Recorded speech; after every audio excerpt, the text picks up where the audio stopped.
देखिए number 1 news channel news 18 India, जो कि हिंदी नंबर 1 न्यूज चैनल है, एक बार फिर से आप सभी का बहुत बहुत स्वागत है। तो सबसे बड़ा चुनावी मंच तैयार है, जिसका हिस्सा गुजरात की सियासत से जुड़े हुए कई सूरमा अब तक बन चुके हैं। और एक बार फिर से हम चाहेंगे कि जोरदार तालियों के साथ हम शुरुआत इसकी उसी तरह करें जैसा कि आगाज हुआ था।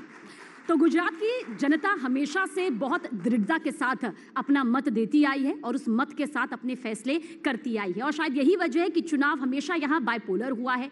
पर क्या इस बार भी कुछ ऐसी ही तस्वीर बनती नजर आती है या फिर कुछ और ही रणनीति इस वक्त जनता के जहन में चल रही है? दो बहुत खास मेहमान इसमें तफसील से आपको बताएंगे, लेकिन मैं मंच पर आमंत्रित करना चाहूंगी मेरे सहयोगी अमीश देवगन जी को। मैं चाहूंगी कि आप मंच पर आए और जो दो बेहद तजुर्बेकार राजनेता हैं उनसे इस सेशन को आगे बढ़ाएं, जिनमें पृथ्वीराज चौहान जी हैं और सुधांशु त्रिवेदी जी हमारे साथ मौजूद है। आप दोनों का ही बहुत बहुत स्वागत है। Thank you Sabina, thank you so much.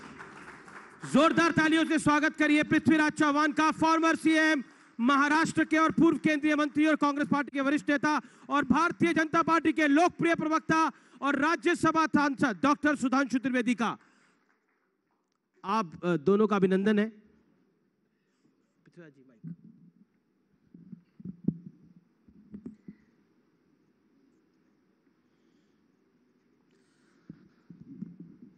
Doctor Sudhanshu Trivedi और पृथ्वीराज चौहान मंच पे हैं। पृथ्वीराज जी, गुजरात का अधिवेशन है, सवाल पहला यही बनता है, कांग्रेस ये चुनाव लड़ती हुई दिख क्यों नहीं रही है? देखिए, ये बिल्कुल गलत होगा कहना कि कांग्रेस चुनाव लड़ नहीं रही है। कांग्रेस का संगठन जो पहले से एक अच्छा संगठन है वो ये चुनाव लड़ रहा है।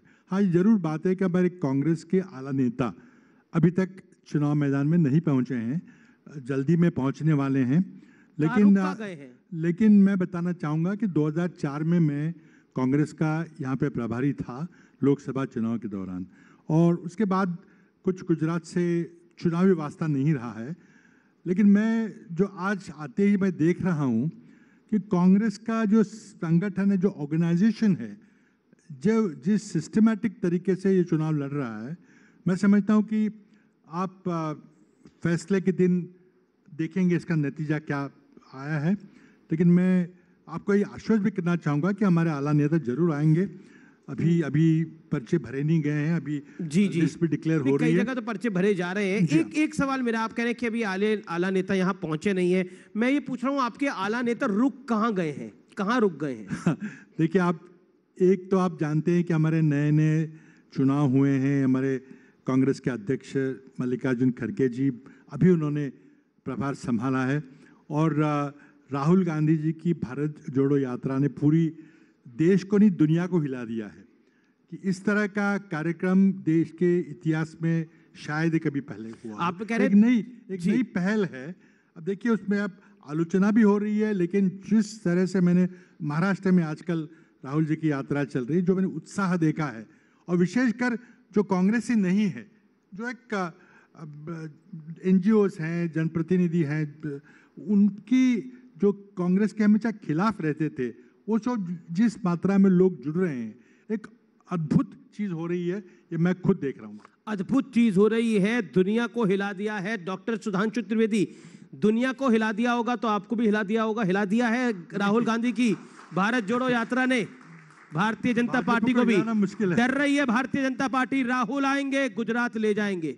नहीं, आपने पूछा कि वो कब आएंगे। एक्चुअली में राहुल गांधी जी की दूरदृष्टि बहुत प्रबल है, इसलिए वो दूर से ही काम करते हैं। देखिए, अमेठी से कितनी दूरदृष्टि उन्होंने वायनाड की पकड़ ली थी, और आज ऐसा लगता है कि मानो गुजरात की कांग्रेस यूनिट उनसे कह रही हो, जिस यात्रा पे वो चल रहे हैं।